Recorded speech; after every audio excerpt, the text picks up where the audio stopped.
Harvey MacArthur was a Bible scholar, wrote a book called Understanding the Sermon on the Mount. It's an older book, probably written 30, 40 years ago. One of the things he does in the book that I find fascinating is he has a discussion of the different ways that the church has tried to understand the Sermon on the Mount. He called the chapter Versions and Evasions of the Sermon on the Mount.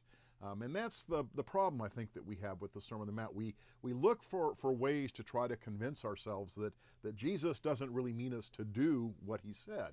The evasions that we construct theologically and spiritually to excuse us from having to be obedient to the terms of the Sermon on the Mount is something that the church has done for a long, long time. I'm at the point in my life where I think that Jesus really meant us to do what he said in the Sermon on the Mount.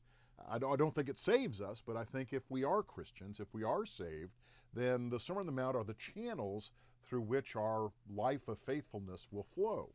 We're about to come into Ash Wednesday. This next Wednesday will be the beginning of the season of Lent. And it seems to me that one of the best spiritual disciplines that we can employ is to take the Sermon on the Mount and to use it as our primary guide for the season of Lent. Start with the Beatitudes. Start with those wonderful declarations of who we are and what we need.